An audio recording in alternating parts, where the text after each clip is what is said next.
మన ప్రభువైన యేసుక్రీస్తు ఈ లోకంలో 33.5 సంవత్సరములు పరిశుద్ధ జీవితంను జీవించి మనకు అన్ని విషయంలో మాదిరిని చూపిస్తూ పరలోక సంగతులను బోధిస్తూ చివరకు మనందరి పాపమునకు ప్రాయశ్చిత్త బలిగా తన ప్రాణమును అర్పించెను. మృత్యుంజుడై తిరిగి 3వ దినమున లేచి పరలోకమునకు ఆరోహణమాయెను.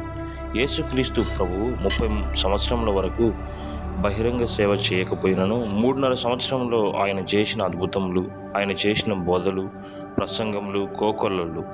వీటిలో అతి ప్రాముఖ్యమైనవి: 1 కొండ మీద ప్రసంగం, 2 విత్తువాని ఉపమానం. విత్తువాని ఉపమానం ఇది మత్తయి సువార్త 13వ అధ్యాయం 1 నుండి 23వ వచనంలోను, మార్కు సువార్త 4వ అధ్యాయం 1 నుండి 20వ వచనంలోను, లూకా సువార్త 8వ అధ్యాయం 4 నుండి 15వ వచనంలోనూ ఉన్నది. ఆయన సముద్ర తీరమున మరలా బోధింపనారంభింపగా బహుజనులు ఆయన యొద్దకు కూడి వచ్చి ఉన్నందున ఆయన సముద్రంలో ఒక దోణి ఎక్కి కూర్చుండెను. జనులందరూ సముద్ర తీరమున నేల మీద ఉండేది. ఆయన ఉపమాన రీతిగా చాలా సంగతులు వారికి బోధించుచు తన బోధలో వారితో ఇట్లనెను: వినుడి, ఇదిగో విత్తువాడు విత్తుటకు బయలువెళ్ళెను. వాడు విత్తుచుండగా కొన్ని విత్తనములు త్రోవ పక్కన పడెను. పక్షులు వచ్చి వాటిని మిరింగివేసెను. కొన్ని చాలా మన్ను లేని రాతి నేలను పడెను. అక్కడ మన్ను లోతుగా ఉండనందున అవి వెంటనే మొలిచెను, కానీ సూర్యుడు ఉదయింపగానే అవి మాడి వేరు లేనందున ఎండిపోయెను. కొన్ని ముళ్ళ పొదలలో పడెను. ముళ్ళ పొదలు ఎదిగి వాటిని అణిచివేసెను కనుక అవి ఫలింపలేదు.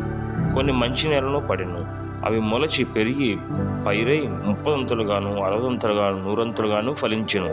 వినుటకు చెవులు గలవాడు విన్నుగా. కానీ మార్కు సువార్త 4వ అధ్యాయం 1 నుంచి 9 వరకు చెప్పినట్లుగా మనం చూడగలం. ప్రభు తన బోధన ముగించిన తర్వాత వినుటకు చెవులు గలవాడు విన్నుగా కానెను. బహుజనులు ఆయన యుద్ధకు కూడి వచ్చినప్పుడు వినుటకు చెవులు గలవాడు విన్నుగా కానెను అంటే అక్కడ ఉన్న వారందరికీ చెవులు లేవని కాదు, కానీ వినుటకు మనస్సు కలిగిన వాడు, వినాలనే ఆశ కలిగిన వాడు మాత్రమే దేవుని మాటలను వినగలడు. ఆయన యుద్ధకు గుంపులుగా జనులు వచ్చిన మాట నిజమే, కానీ వారిలో అందరూ ఆయన మాట వినుటకు రాలేదు. కొందరు ఆయన చేసే అద్భుతకార్యం చూడడానికి వచ్చారు. మరికొందరు ఆయనతో ఉంటే రొట్టెలు దొరుకుతాయి తిందామని వచ్చారు. ఇంకొందరు ఆయన రోగాలు బాగు చేయను, మన రోగాలు పోగొట్టుకుందామని వచ్చారు. మరికొందరు ఆయన బోధలు తప్పులు పట్టుకుందామని వచ్చారు. కానీ కొందరు మట్టుకు ఆయన పరలోక బోధన విని ఆ ప్రకారంగా నడుచుకుందామని, మన జీవితాలు హృదయాలు సరిచేసుకొని పాపక్షమాపణ పొందుదామని వచ్చారు.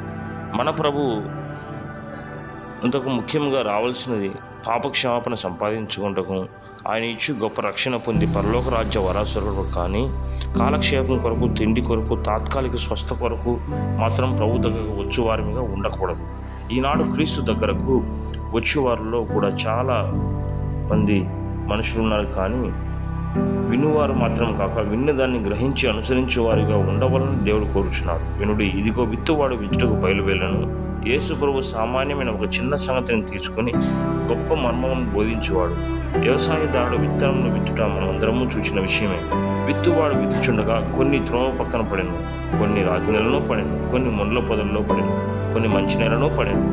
విత్తనము దేవుని వాక్యము, విత్తువాడు దేవుని సేవకుడు, పొలం వినువారు హృదయం. దేవుని సేవకుడు దేవుని వాక్యం చెప్పుచుండగా అది మనుషుల హృదయంలోనికి వెళ్ళవలను. ఈనాడు బైబిల్ బోధ కూడా కథా కాలక్షేపం వలె మనుషుల చెవులో దురదను తీర్చున్నది మాత్రమేగానే ఉండి వారి హృదయంలోనికి వెళ్ళకుండా ఎంత విచారం.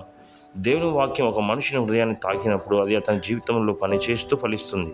కనుక ఒక వ్యక్తి దేవుని వాక్యం వినుటకు తన హృదయాన్ని సిద్ధపరచుకునేవారని దేవుడు ఈ మాటల ద్వారా సెలవిస్తున్నారు. Praise the lord. ఆమేన్.